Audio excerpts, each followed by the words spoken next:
Oi pessoal, tudo bem com vocês? A gente está iniciando um novo livro, o livro de Números. Antes de começar, queria pedir para você que está assistindo pelo canal do YouTube, se inscreve no canal, e você que está assistindo pela página do Face, segue a página para vocês não perderem nenhum vídeo e seguirem comigo nessa jornada de leitura da Bíblia.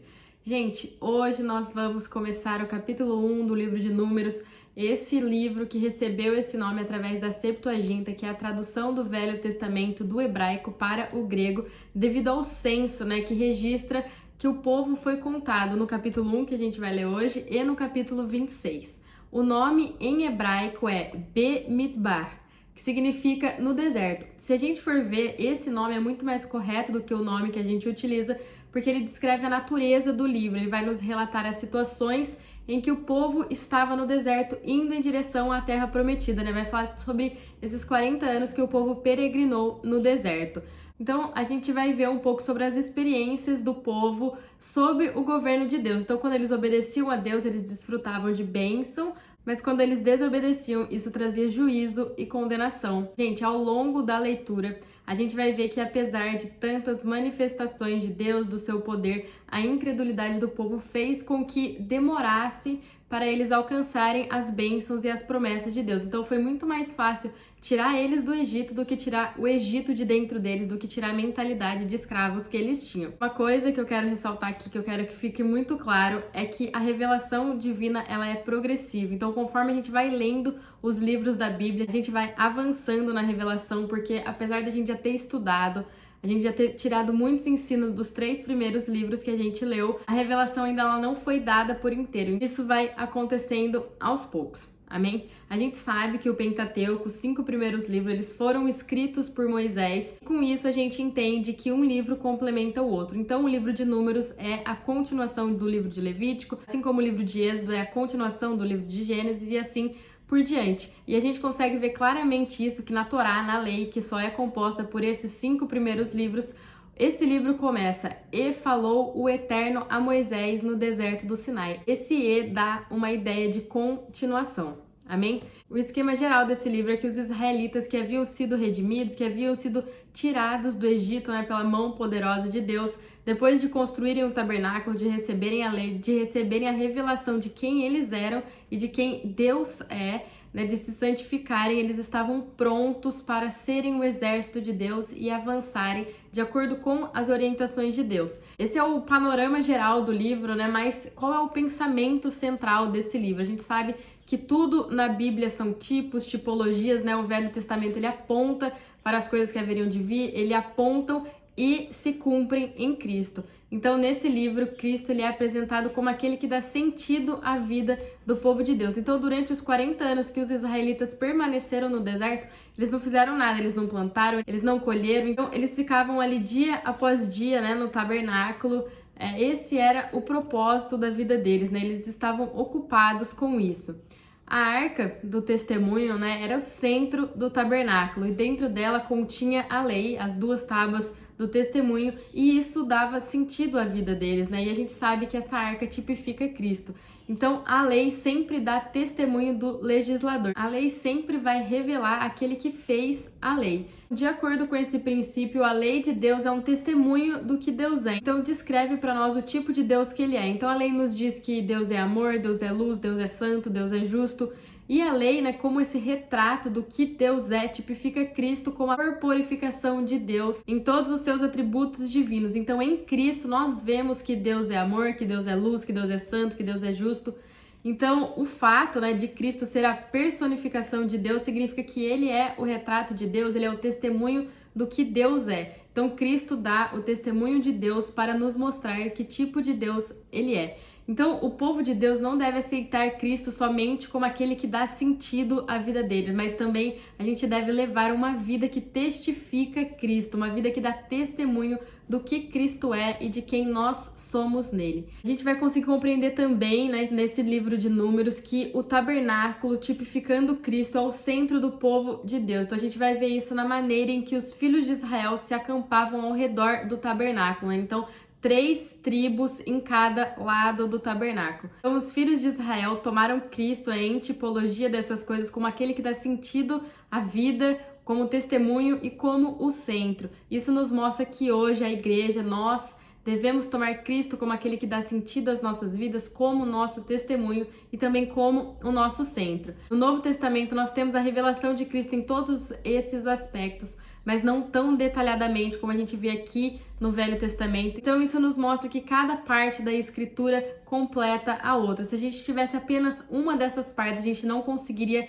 enxergar, a gente não teria uma imagem tão completa, tão detalhada de Cristo.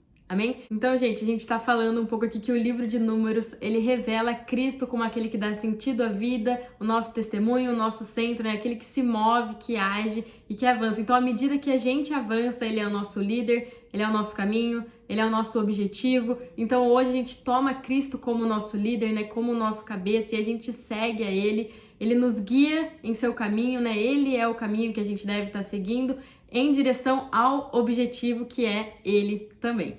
Amém? Vamos começar a leitura do capítulo então. No primeiro dia do segundo mês, no segundo ano após a saída do Egito, o Senhor falou a Moisés no deserto de Sinai, na tenda da consagração, dizendo. Então esse primeiro versículo nos mostra que os israelitas ainda estavam no Monte Sinai, no deserto do Sinai, no local onde que eles receberam as tábuas do testemunho. Então Deus havia libertado eles da escravidão do Egito e levado eles para esse deserto. Mas esse deserto não era o destino final, eles estavam conhecendo a Deus, Deus estava se revelando para o seu povo, porque uma coisa é tirar eles do Egito e outra coisa é tirar a mentalidade de escravo deles, para eles receberem aquilo que haveria de vir, para eles receberem as bênçãos que Deus queria entregar para eles, para depois disso eles adentrarem a terra prometida, a terra que mana leite e mel. Então aqui Deus salvou os israelitas, ele tirou eles da escravidão do Egito, e agora Deus estava se dando a conhecer pelo seu povo, o seu povo estava conhecendo a Deus, conhecendo eles mesmos, para assim eles conseguirem receber as bênçãos que Deus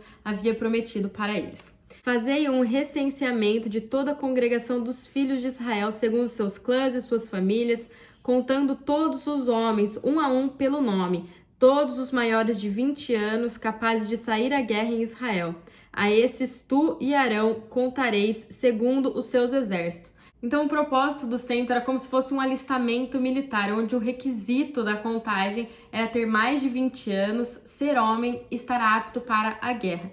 Então era realmente Deus preparando o seu povo para a conquista da terra, cumprindo tudo aquilo que ele havia prometido para Abraão e também mostrando a sua fidelidade quanto à multiplicação dos descendentes de Abraão. Estará convosco um homem de cada tribo que seja chefe da família de seus pais. Então, um homem de cada tribo, então são 12 tribos.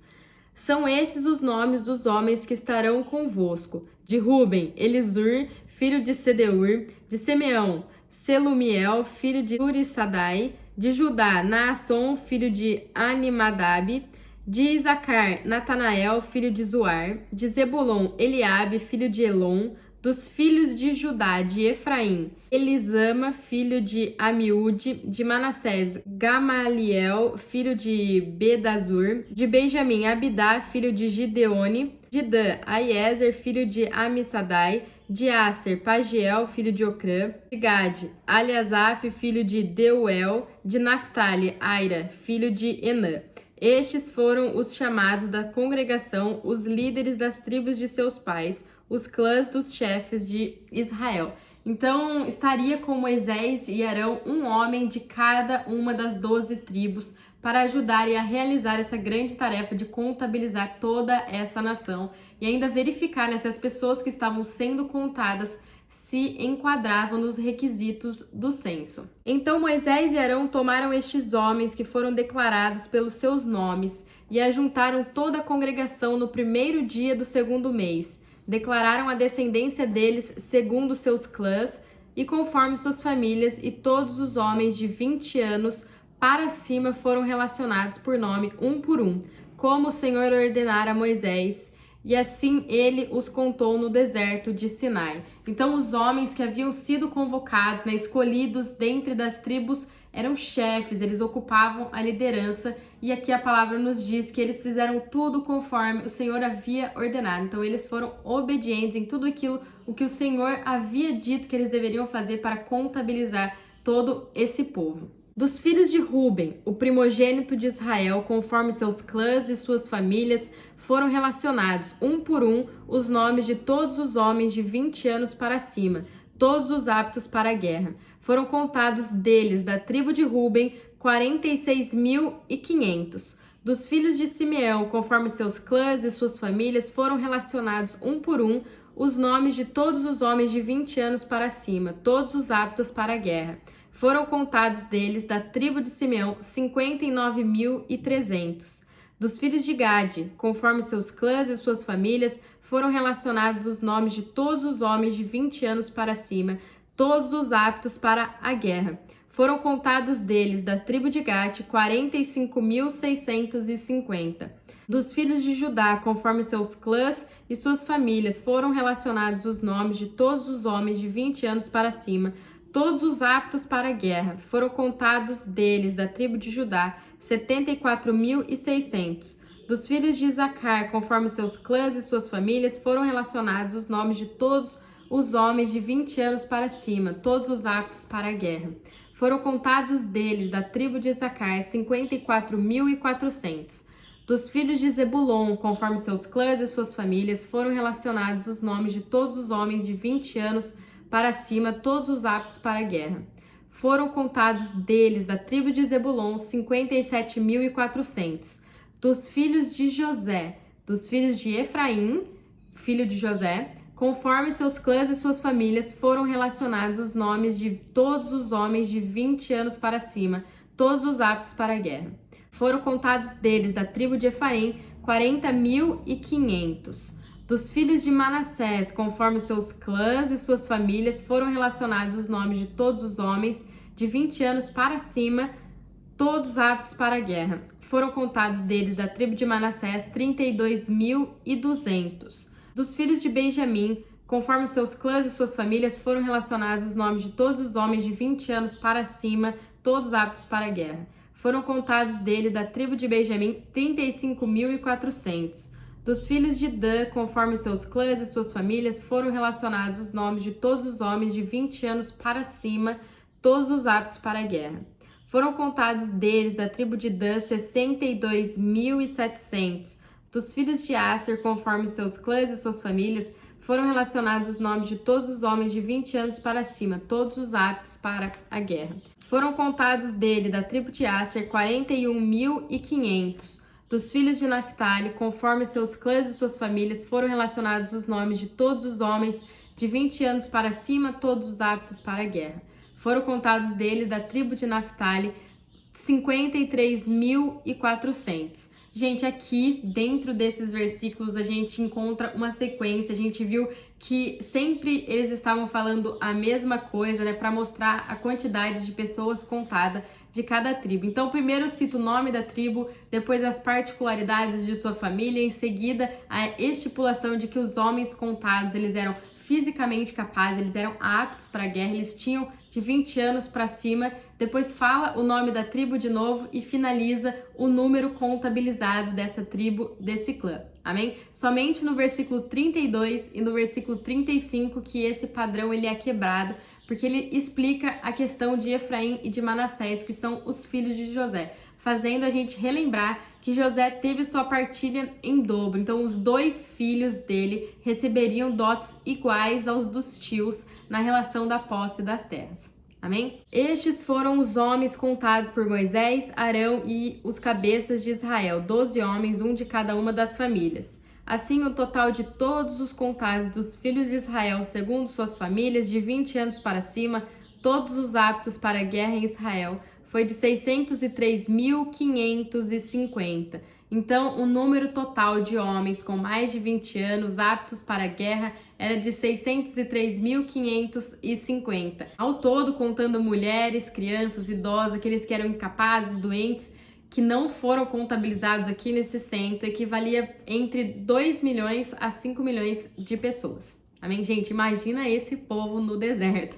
Às vezes eu fico imaginando, é tremendo demais o quanto a gente pode ver a graça de Deus, né? O quanto a gente pode ver Deus se mostrando e se revelando o quão bondoso Ele era com os seus filhos. A tribo dos levitas, porém, segundo suas famílias, não foram contados entre eles. O Senhor tinha dito a Moisés: somente não contará a tribo de Levi, nem tomará a soma deles entre os filhos de Israel. Estabelece, porém, os levitas sobre o tabernáculo do testemunho, sobre todos os seus utensílios e sobre tudo o que lhe pertence. Eles transportarão o tabernáculo e todos os seus utensílios.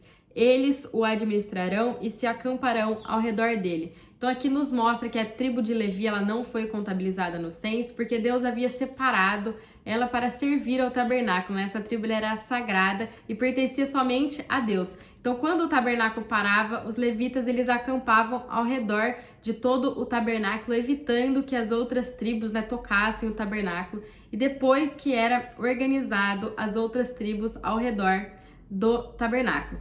Então, o tabernáculo do testemunho ou tenda da consagração, eles representam a mesma coisa, era esse santuário móvel, era essa tenda portável, temporária, onde servia para a adoração de Deus e representava que o próprio Deus habitava no meio do seu povo. Quando o tabernáculo tiver de partir, os levitas o desarmarão, e quando o tabernáculo parar, os levitas o armarão.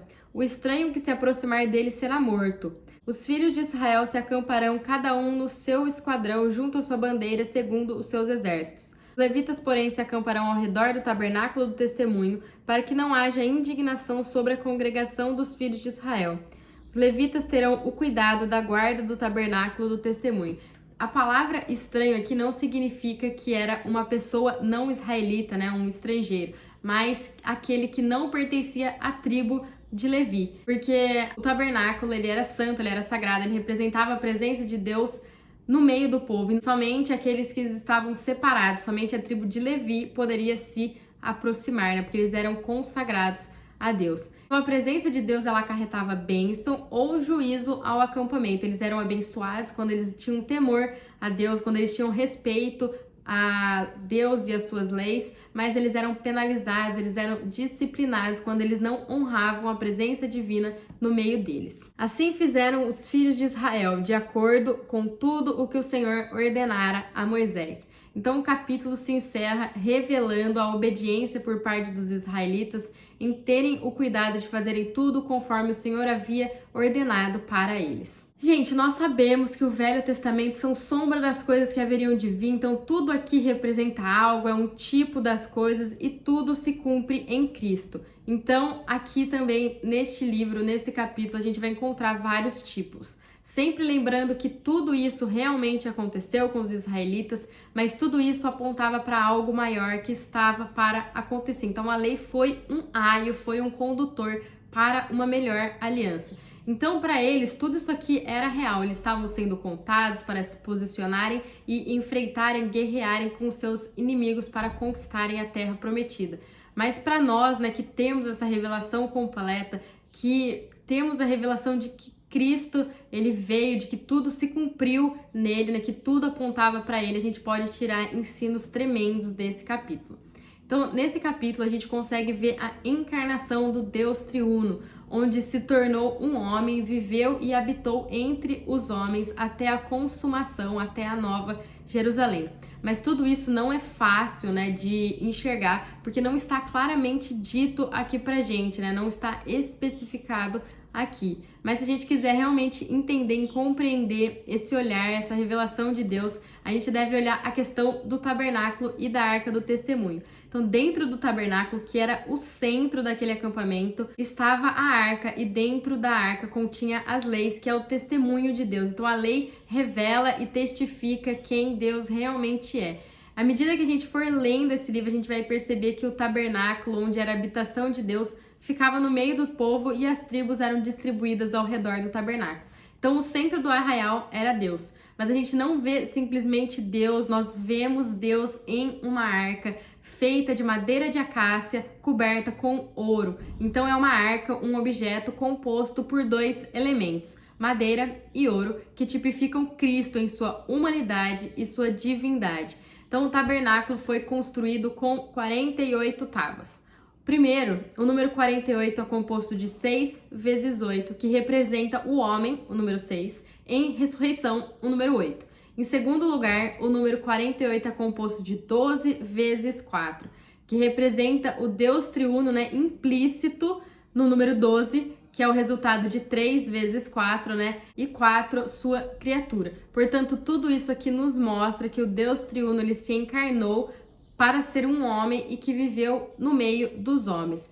Então, o tabernáculo era uma tipologia de Cristo. A gente vê Jesus falando, ele é o caminho, é o átrio, a verdade, o santo lugar e a vida no Santíssimo. Então, Deus ficava no Santíssimo. Ninguém chega ao Pai se não for por ele. Então, Cristo é a manifestação e expressão do Deus invisível. Quando a gente toma Cristo como nosso centro, como aquele que dá sentido à nossa vida, ele é o nosso testemunho e então a gente passa a expressá-lo em todos os aspectos da nossa vida. Então, hoje nós não estamos mais dentro do tabernáculo, nós somos a extensão desse tabernáculo.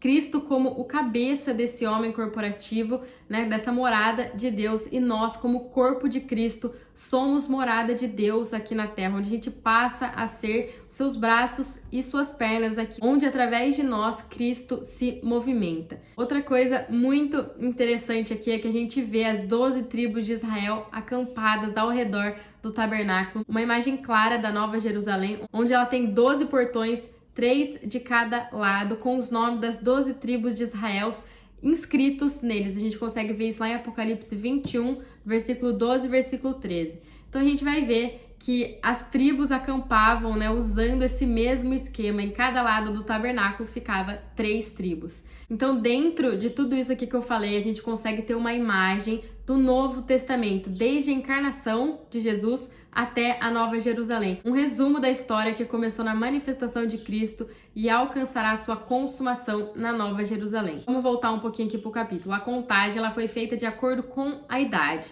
que representa a maturidade espiritual. Então deveriam ser homens com 20 anos ou mais, mas até certa idade. Eles não poderiam ser mais velhos do que até uma certa idade. Então homens representam aqueles que são fortes espiritualmente e a idade representa a maturidade. Então o que conta aqui não é o que nós somos no nosso estado natural, mas a natureza espiritual do nosso ser. Aqui em Números a gente consegue ver que Deus está edificando um corpo, ele está formando um exército que deveria lutar e servir como guerreiros com o objetivo de cumprir o propósito de Deus.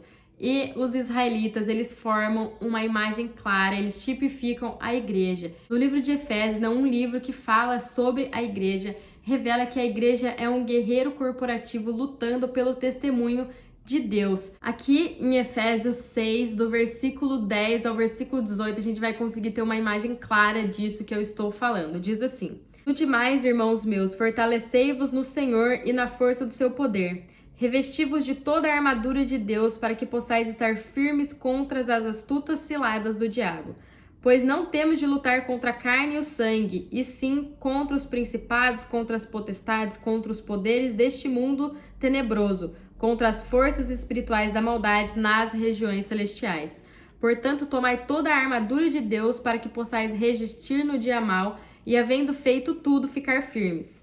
Estai, pois, firmes, tendo cingido os vossos lombos com a verdade, vestida a couraça da justiça, e calçados os pés na preparação do evangelho de paz, tomando sobretudo o escudo da fé, com o qual podereis apagar todos os dardos inflamados do maligno. Tomai também o capacete da salvação e a espada do Espírito, que é a palavra de Deus. E orai em todo o tempo, com toda a oração e súplica no Espírito. Vigiai nisso com toda a perseverança e suplicai por todos os santos. Então aqui em Efésios, do versículo 10 ao versículo 18, fala que nós somos o exército de Deus, mas não da maneira que nós estamos acostumados a ver guerras acontecerem, a verem um exército se formarem, porque nossa luta não é contra carne nem contra sangue, mas contra principados e potestades que estão nas regiões celestiais. Então a guerra que a gente está enfrentando nos dias de hoje é uma guerra espiritual e nós devemos nos revestir da armadura de Efésios, né, que é uma armadura defensiva, mas também é uma armadura ofensiva. Então,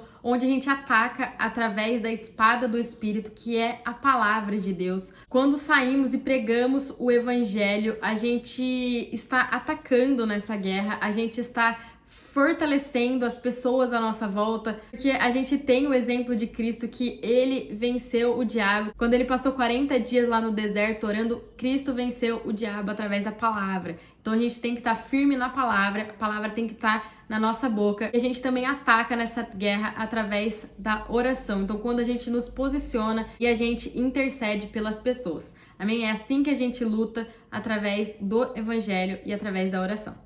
Amém? Gente, fiquem com Deus e até o próximo vídeo.